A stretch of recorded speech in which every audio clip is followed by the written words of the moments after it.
This channel does not promote any violent, harmful, or illegal activities. All content provided by this channel is meant for an educational purpose only. CBI অতিরিক্ত chargesheet দিতে না পারায় শুক্রবার তিলোত্তমা ধর্ষণ খুন মামলায় জামিন পান সন্দীপ ঘোষ, অভিজিৎ মণ্ডল। তার 24 ঘন্টা কাটতে না কাটতেই কলকাতার রাস্তায় আছড়ে পড়ল প্রতিবাদের ঢেউ। সেটিং তথ্যে পথে প্রতিবাদ।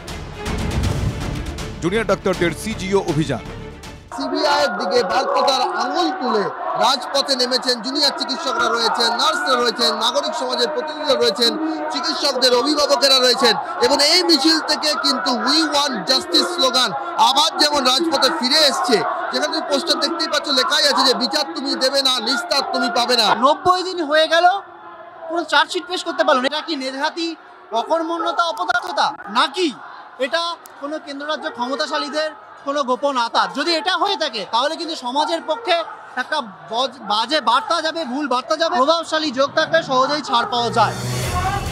মিছিলে হাজির ছিলেন তিলোত্তমার পরিবার। তাদের মুখে উঠে এলো সেটিং শব্দবন্ধ।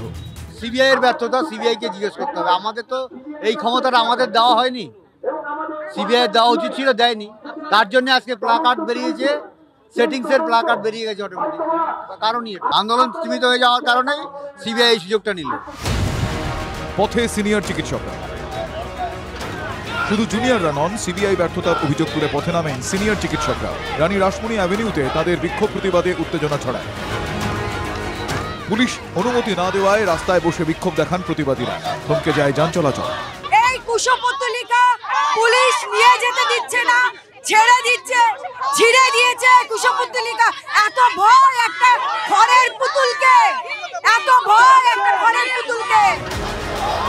রাজপথে যখন প্রতিবাদের গর্জন, তখন শাসকের গলায় ফের শোনা গেল কটাক্ষের সুর। আপনারা হাইকোর্টে গিয়ে নেমন্তন্ন করে ডেকে এনেছেন সিবিআই কে, রেসপন্সিবিলিটি তাদের। কাকে কান নিয়ে গেল, আপনি কাকে পেছনে ছুটবেন আর এখন বলবেন কাকের জন্য দায়ী হচ্ছে তৃণমূল কংগ্রেস, রাজ্য সরকার? এগুলো তো হতে পারে না। সিবিআই নিয়ে একটি প্রশ্ন তোলার অধিকার আপনাদের নেই। শুধু চিকিৎসক বা নাগরিক সমাজই নয়, সিবিআই এর ভূমিকা নিয়ে প্রশ্ন তুলে বিক্ষোভ দেখায় বিরোধী রাজনৈতিক দলগুলো। সিজিও অভিযান এসইউসিআই এর। শহর জুড়ে আন্দোলন এবং প্রতিবাদ, এবং আন্দোলন বা প্রতিবাদ সবটাই সিবিআই দফতর মুখে। এই মুহূর্তে এসইউসিআই এর নেতৃত্বে একটি মিছিল শুরু হয়েছে সল্টলেক করুণাময়ী থেকে, এবং এই মিছিলের গন্তব্য সল্টলেক সিজিও কমপ্লেক্স অর্থাৎ সিবিআই দফতর। কলকাতা পুলিশ যা করেছে, সিবিআই সেটাকে স্ট্যাম্প লাগিয়েছে। গতকাল সেটা কিন্তু আরো বেশি করে সিবিআই নিজেই প্রমাণ করে দিল, কারণ সিবিআই চার্জশিট দিল না, দিতে পারলো না, কথাটা ঠিক নয়। সিবিআই চার্জশিট দিল না এবং সেটা পরিকল্পিতভাবেই চার্জশিট দিল না। কলেজ স্ট্রিটে বিক্ষোভ এসএফআই এর। তিলোত্তমা ভেব না, সেটিং হতে দেব না। গতকাল শুক্রবার শিয়ালদা আদালত থেকে তিলোত্তমার খুন ধর্ষণের ঘটনায় সন্দীপ ঘোষ এবং টালা থানার ওসি অভিজিৎ মণ্ডলের জামিনের প্রতিবাদে আজকে পথে নেমেছে এসএফআই এর রাজ্য কমিটি। এই মুহূর্তে কলেজ স্ট্রিটের জাংশন তারা অবরোধ করে রেখেছেন। অভিজিৎ মণ্ডল উর্দিধারী ক্রিমিনাল, সন্দীপ ঘোষ একজন মানে নটোরিয়াস ক্রিমিনাল। গোটা রাজ্যের ছাত্র সমাজ সেটা বুঝে গেছে, অভিভাবকরা বুঝে গেছে। তাদেরকে তারা জামিন পেয়ে যাচ্ছে। এটা বোঝা যাচ্ছে যে কোনো একটি ক্ষমতাবান সেটিং এর ফলে, কোনো একটি ক্ষমতাশালী সেটিং এর ফলে বিচারের প্রক্রিয়াটাকে প্রহসনে পরিণত করা হচ্ছে। কংগ্রেসের অভিযানে ধুন্ধুমার। সিবিআই এর ভূমিকা নিয়ে প্রশ্ন তুলে শনিবার নিজাম প্যালেস ঘেরাও অভিযান করেন কংগ্রেস কর্মী সমর্থকরা। পুলিশের ব্যারিকেড ভাঙার চেষ্টা করলে শুরু হয় ধস্তাধস্তি। কি ভয়ঙ্কর অবস্থা! ইডি, সিবিআই, কলকাতা পুলিশ, বাংলার পুলিশ, রাজ্য সরকার, কেন্দ্রীয় সরকার।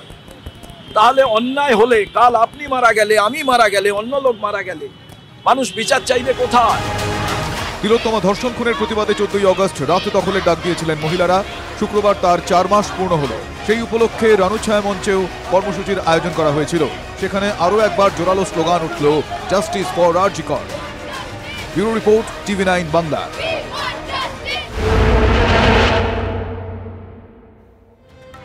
দেখুন, তিলোত্তমার ওপর যে নৃশংসতম অত্যাচার হয়েছে তার প্রতিবাদ করতে শহরের রাজপথ থেকে শুরু করে গ্রামে গঞ্জে বহু মানুষ এগিয়ে এসছেন, কিন্তু সকলে এরই এমন সৌভাগ্য থাকে না।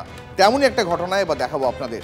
দেখুন, ট্রেন মানেই তো একসঙ্গে বহু মানুষের একসঙ্গে যাতায়াত, অথচ সেখানে নিরাপত্তার কোনো বালাই নেই। তারাপীঠ থেকে কলকাতায় ফিরছিল গড়িয়ার এক পরিবার। অভিযোগ, চলন্ত ট্রেনে ওই পরিবারের মহিলাদের ওপর মারধরের মতন অত্যাচার করে একদল মদ্যপ যুবক। আর সব দেখে শুনেও কার্যত নীরব দর্শকের ভূমিকায় ছিলেন বাকি যাত্রীরা।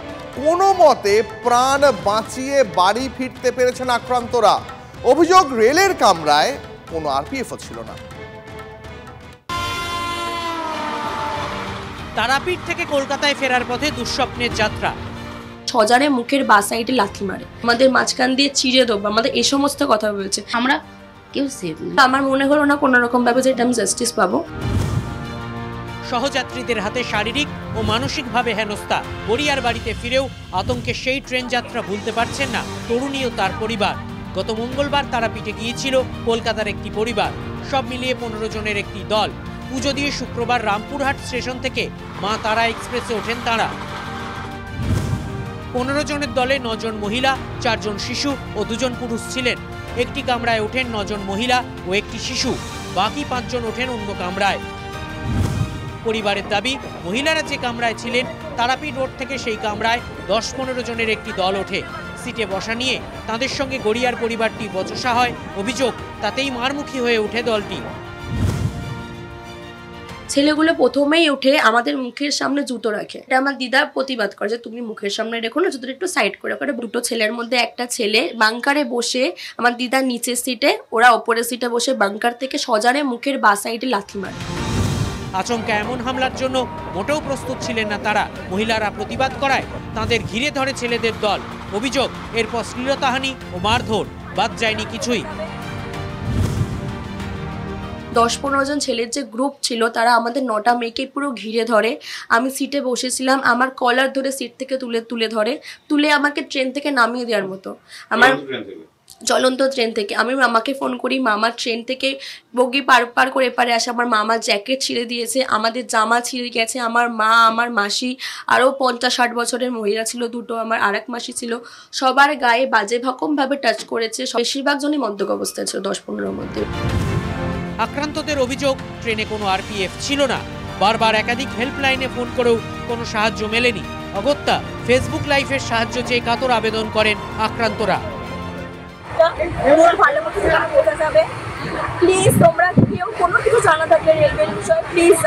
আমরা জিআরপি কে ওখানে তখন পাইনি যখন বোলপুর হয়। আমি 100 ডায়াল করেছি, কিছু হয়নি। আমি 139, যেটা রেলওয়ে নাম্বার হয়, এমার্জেন্সি নাম্বার, কোনো কিছু হয়নি। মদ্যপ যুবকের দল শুধু শ্লীলতাহানি করেই ক্ষান্ত হয়নি। ওই ছেলের দলগুলো আমাদেরকে হুমকি দিচ্ছে, ট্রেন থেকে নামো, তোমাদের রেপ করে দেবো, রাস্তায় ফেলে মারবো, বলছে রেপ করে দেবো, নামো শিয়ালদাতে, নামো, আমাদের মাঝখান দিয়ে চিড়ে দেবো, আমাদের এই সমস্ত কথা বলছে। হামলা হুমকির মুখে পড়ে সাহায্য পাওয়ার চেষ্টা বিফলে গেছে। কামরার বাকি যাত্রীরাও কেউ এগিয়ে আসেননি। এর মধ্যেই ব্যান্ডেল স্টেশনে অভিযুক্তরা নেমে যায়। কোনো মতে বাড়ি ফেরে আক্রান্ত পরিবার। 24 ঘন্টা পরেও ট্রেন যাত্রার সেই আতঙ্ক পিছু ছাড়ছে না। ট্রেনের মধ্যে যে 50-60 জন বলবো, 50-60 জন যে লোক ছিল, কেউ হেল্প করতে আসেনি। আরও মেয়েরা যারা ছিল কেউ হেল্প করতে আসেনি। ইমেল করে বর্ধমান থানায় অভিযোগ জানান আক্রান্তরা। শেষ পর্যন্ত নৈহাটির জিআরপি তাদের সঙ্গে যোগাযোগ করে 2 মহিলাকে আটক করে জিআরপি। কিছু স্টে ইনসিডেন্ট থাকবেই, কিন্তু অন ডিটেকশন আমরা স্ট্রিক্টার অ্যাকশন নিতে বদ্ধপরিকর। আর সমস্ত ট্রেনে আরপিএফ বা জিআরপি এসকর্ট থাকে। কিন্তু তারপরও আশ্বস্ত হতে পারছে না আক্রান্ত পরিবার।